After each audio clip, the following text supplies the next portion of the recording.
Mostraremos algunos detalles técnicos de la AngioTAC multicorte en arterias periféricas. Específicamente hemos desarrollado esta técnica en un hospital de trauma.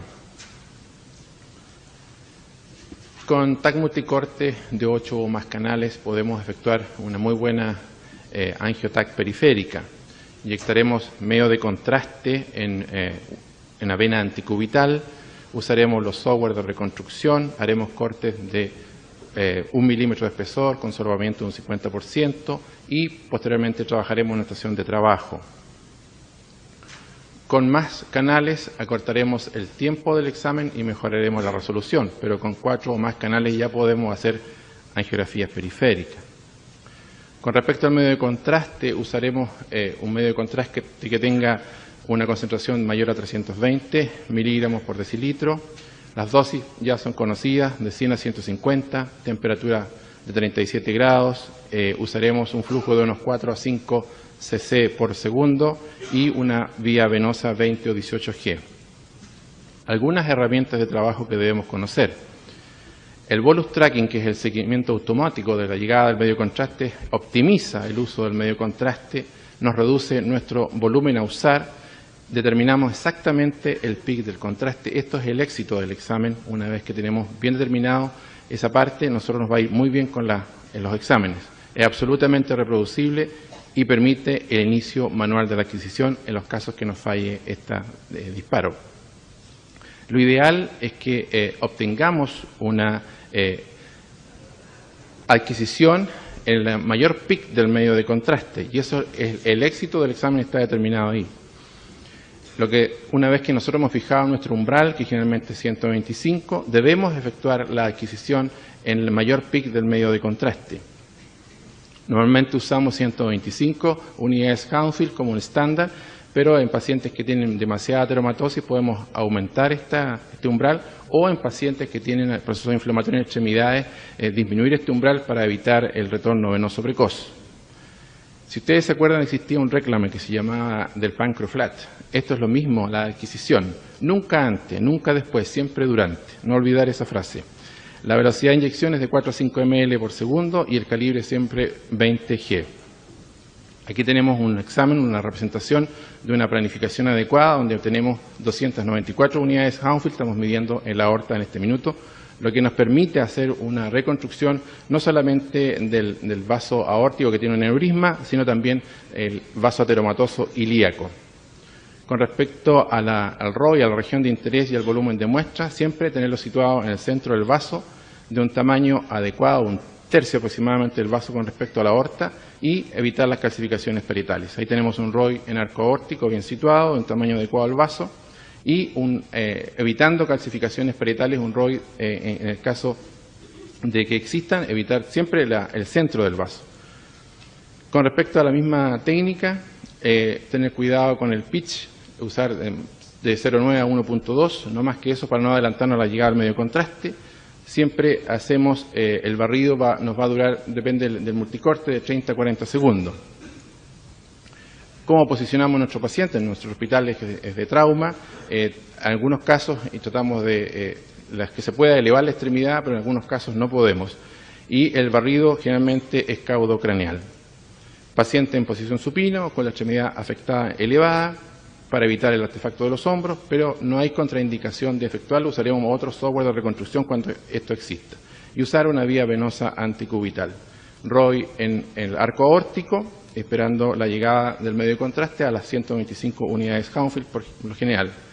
Nos preocupamos de posicionar bien nuestro paciente, de hacer una buena planificación de la extensión del barrido, y reconstruiremos posteriormente desde los planos superficiales de la piel hasta la estructura vascular a estudiar. En extremidades inferiores lo mismo, preocuparnos del posicionamiento del paciente.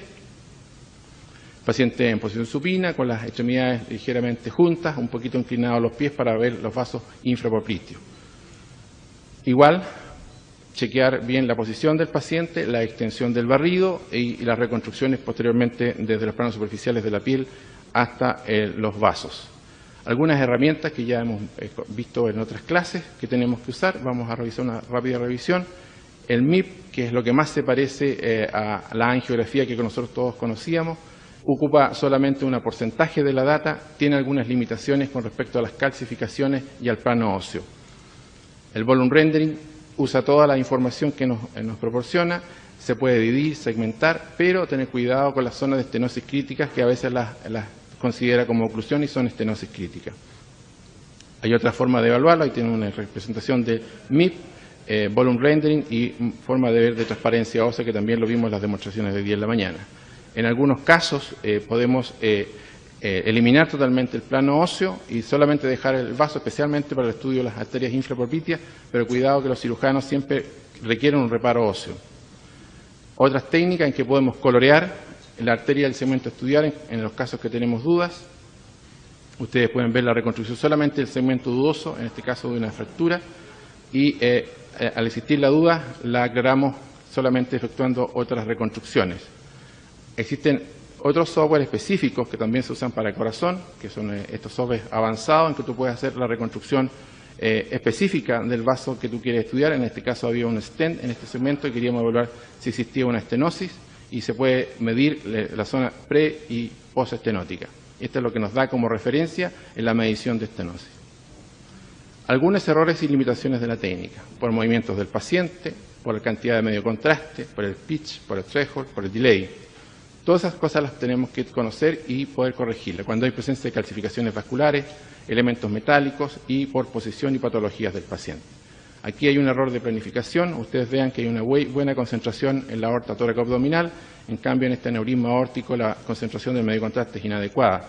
Por lo tanto, no obtuvimos el contraste satisfactorio de la dilatación aneurismática aortoilíaca.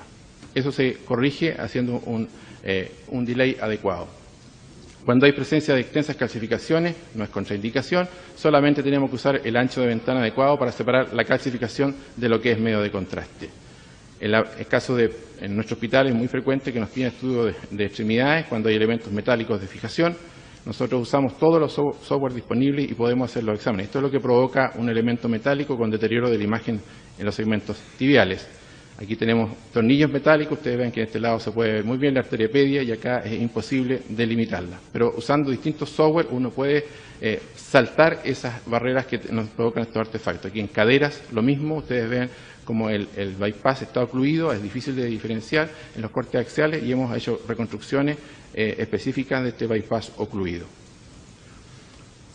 Hay un fenómeno que todos tenemos que conocer, el retorno venoso precoz en extremidades inferiores. Cuando existe procesos inflamatorios, se acaba la resistencia periférica, disminuye y se contrasta también la arteria. Ustedes ven la arteria tibial anterior en el lado sano y vean cómo la arteria tibial anterior en el lado opuesto va acompañada de sus dos venas en ese minuto. Y el corte sagital podemos ver la arteria tibial anterior en el lado normal y la arteria tibial anterior con sus dos venas en el lado opuesto. No imposibilita hacer el examen, pero hay que conocer el fenómeno. Hay algunas limitaciones relativas con respecto al posicionamiento del paciente. Ustedes ven una fractura del fémur y hicimos la adquisición en la posición que el paciente podía estar y posteriormente hicimos todas las reconstrucciones para determinar la indemnidad vascular de este segmento femoral superficial. Había ya un fenómeno de retorno venoso precoz.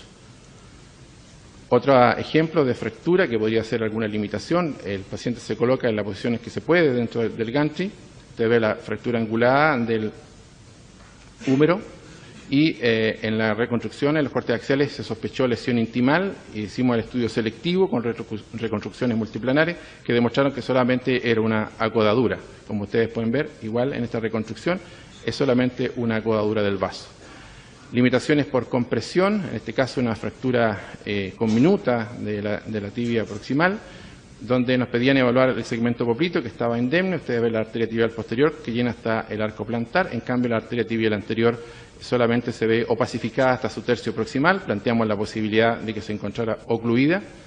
Se corrigió inmediatamente con cirugía, se corrigió la fractura, se colocaron elementos metálicos de fijación, hicimos un control angiográfico y la arteria estaba permeable hasta la arteriopedia, por lo tanto era un fenómeno de compresión más que un fenómeno de obstrucción. Las indicaciones de la angioTAC, por todos conocidas: enfermedad arterial-oclusiva crónica, enfermedad embólica, aneurismas, trauma, que nos usamos mucho en nuestro hospital, malformaciones y el planeamiento previo a cirugía. Las ventajas: está siempre disponible, no requiere un radiólogo intervencional, solamente es tener bien estandarizadas todas las técnicas, es rápido, es de bajo costo. Con 4 o más canales ya podemos efectuar una angiografía TAC multicorte y la resolución de todas las patologías. También tiene las desventajas de que nosotros tenemos irradiación y tenemos problemas con los medios de contraste. Algunas limitaciones con respecto a las calcificaciones, alguna capacitación del radiólogo.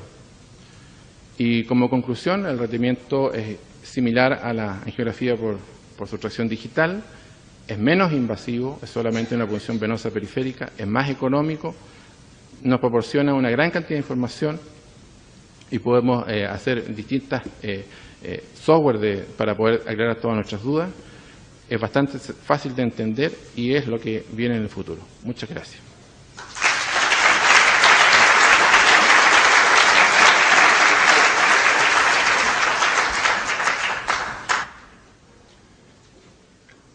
Me corresponde presentar ahora al doctor Juan Carlos Díaz. Él es jefe de la unidad de tórax.